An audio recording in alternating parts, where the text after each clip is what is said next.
Good morning, good morning. How are you guys doing today? Hope you had a good weekend. Probably were a little bit shocked Sunday evening when you took a look at the markets, or at least if you were in Eastern Standard Time and you took a look at the markets. Nice little drop we got there Sunday evening, and that's okay. That's okay. This drop was inevitable. We saw this one coming. It was just a matter of time until this drop came. It was either going to happen this week or it happened yesterday. So that's fine. So we're here to discuss what took place. What does it look like? Why is it important? Significant drop, really significant drop, but really an important one. We needed a pullback on these markets for some time. This market was like way too high to be traded comfortably. You know, weeks and weeks ago, good morning, Karosh, Sean. Weeks ago, when we were doing analysis, we were looking at the sector ETFs, and what we had seen was there was only two out of all the sectors that showed promise of price heading higher. One was the energy sector, one was the financial sector, and those have since started to drop down a little bit further, and they are not showing such great signs of a move to the upside, and that's fine, because now when we look at those sectors by themselves, the banking sector, J.P. Morgan, Goldman Sachs, all those, we can see that they're breaking through institutional demand zones, and so that means weakness all across the board. All the sectors were weak. So we needed a nice pullback. We needed price to drop down into some institutional demand, because I think a brand new opportunity to get into long positions is just about to start, okay?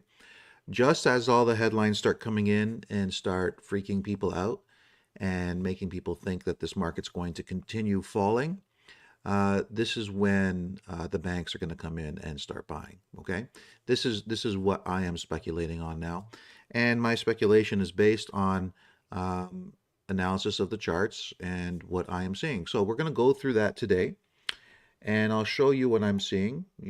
Let's just shrink me down. I'm going to show you what I'm seeing, and I want you to see this as well, because this is why it's important to do the supply and demand analysis that we do, okay? You need to locate where the institutional buying zones are and where the institutional selling zones are. And you need to locate them on each of the different time frames, because then there are a sequence of events that play out in amongst those different time frames that will provide a path for price. And that path is going to be a path that price is going to follow until it gets to its destination. But how are you supposed to know what the destination is if you don't know where its beginning is? So let's start by taking a look at this monthly chart of the S&P. S&P 500. I'm going to put a green rectangle around it. And the reason being is because if you take a look at the chart, you'll see that right now it's reacting from a rectangle that I have drawn on my charts. What is that rectangle? Well, that is a institutional buying zone. What does that mean? Well, that means the last time the banks were here, they came with some aggressive buying, okay?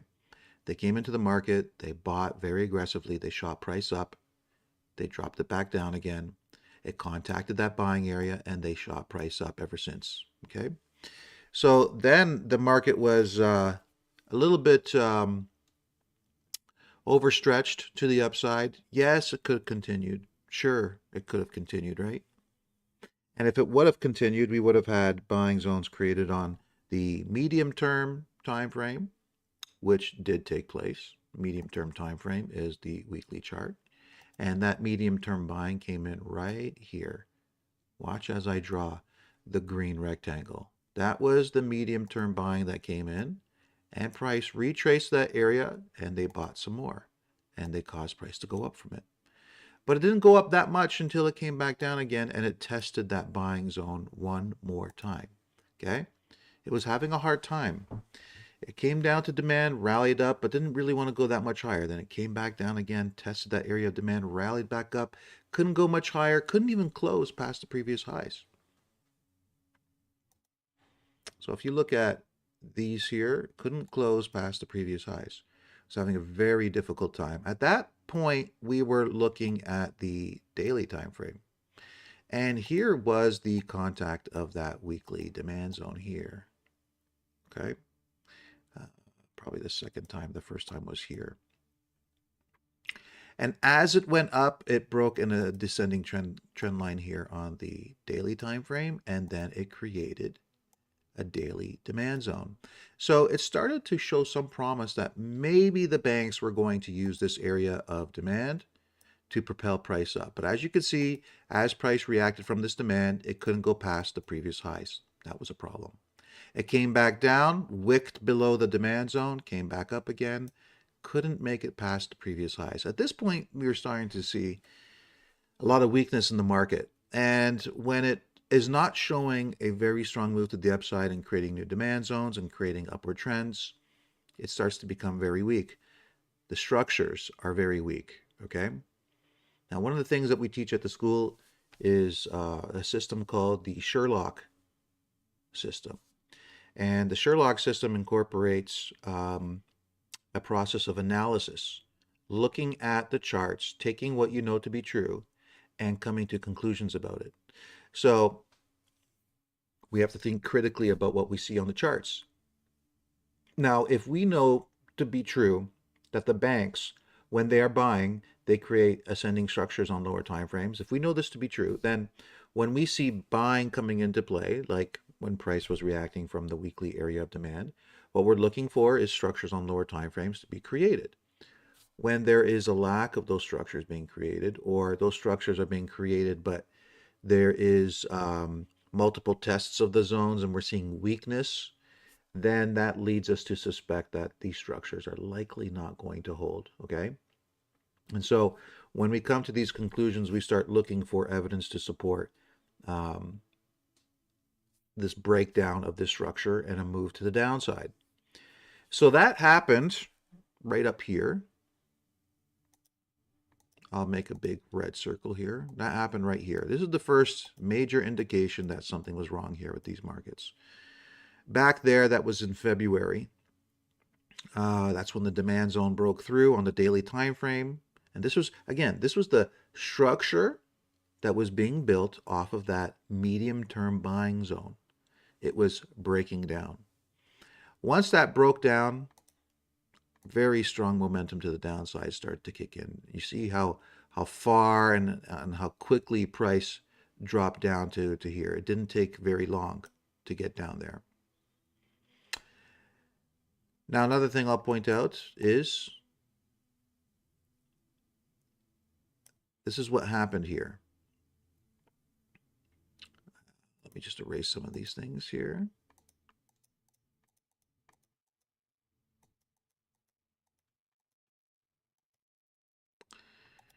So we had supply created here. We had supply created here. Price momentum shot up, removed this supply, contacted the supply above. Okay. Now the banks were coming in with more selling here, short term. Remember, short-term buying got taken out right here, short-term buying.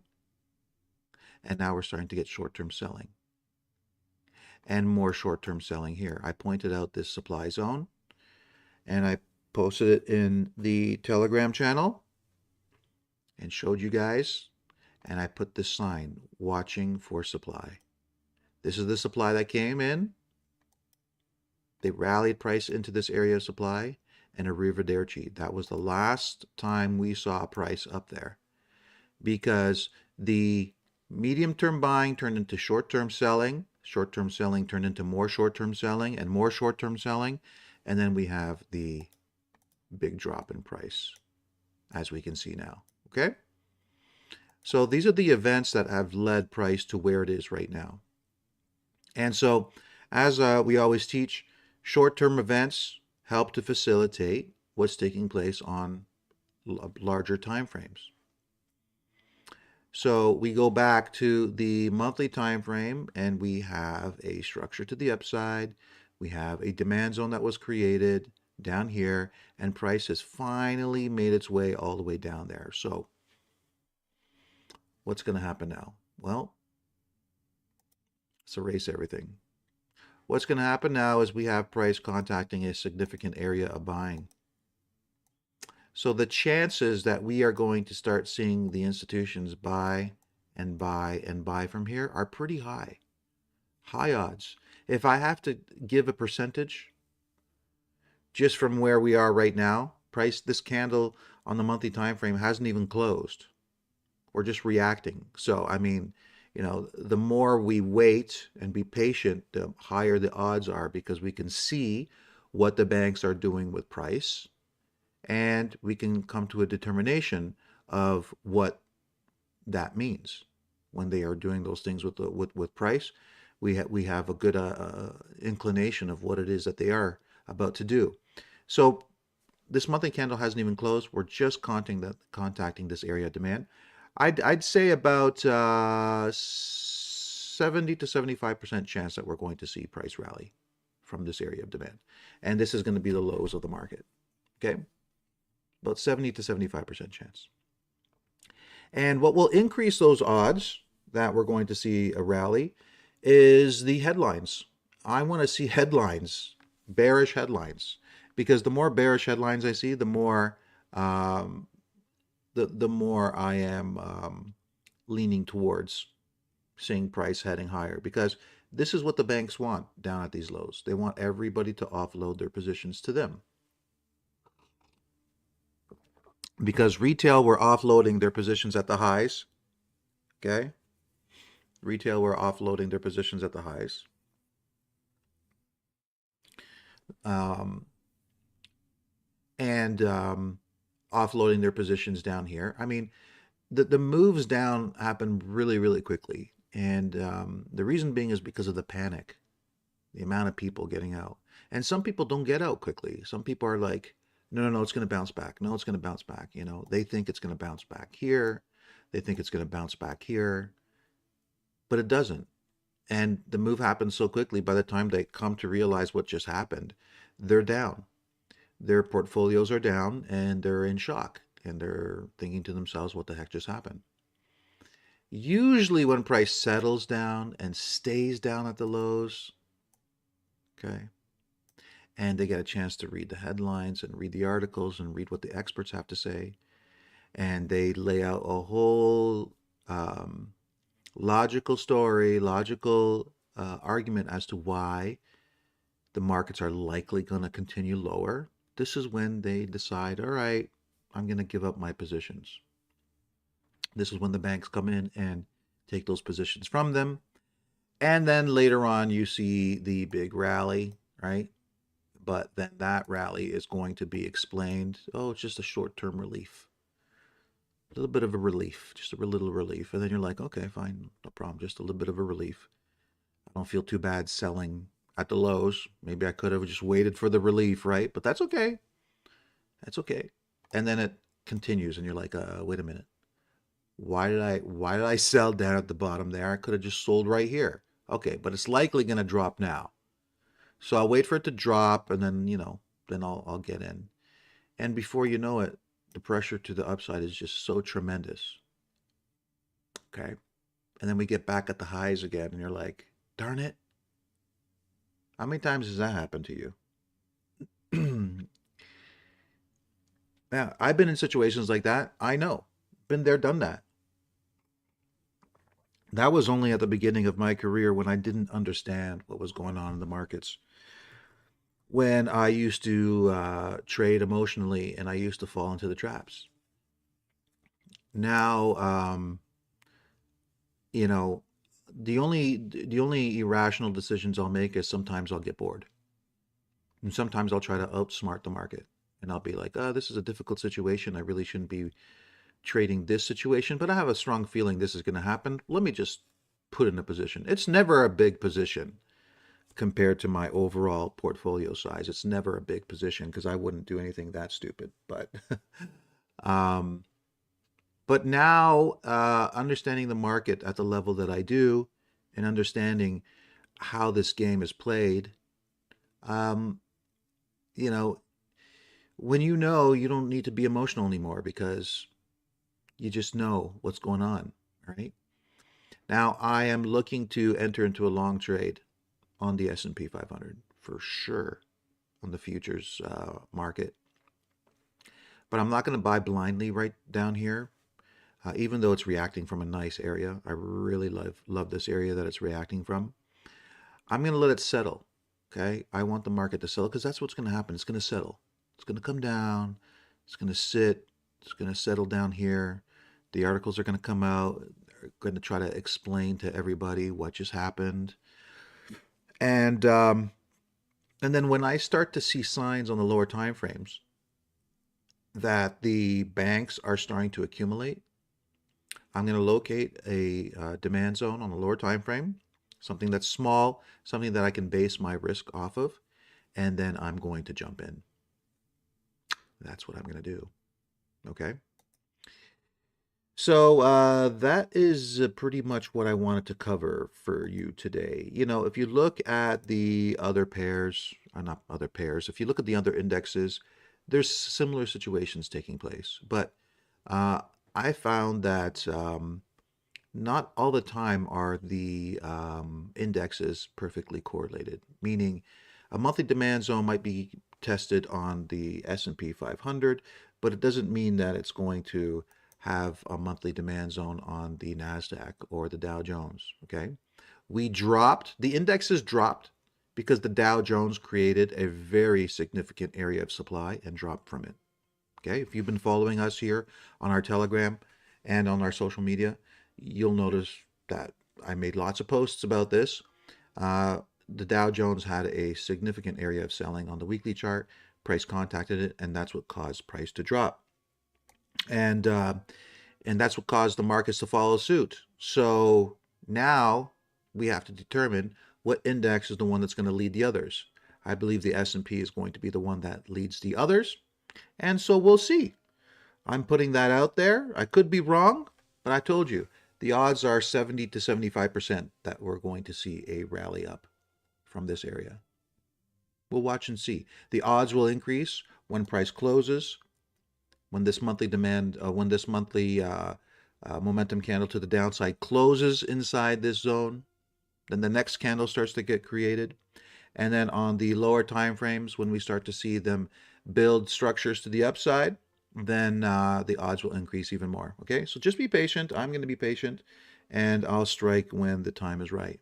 All right, folks, that is it for me today. I hope you enjoyed this session. Thanks for joining me this morning, and be smart out there. Don't fall prey. Okay, don't fall prey to what they want you to fall prey to, and be patient. Strike when it's ready, and you'll do well. All right. Keep following us. Hit the like button. Hit the share button. I appreciate your comments as well. Leave me comments. I love your comments. You guys give me a lot of support and love, and I appreciate it. This is a lonely business. I do this by myself here in my house.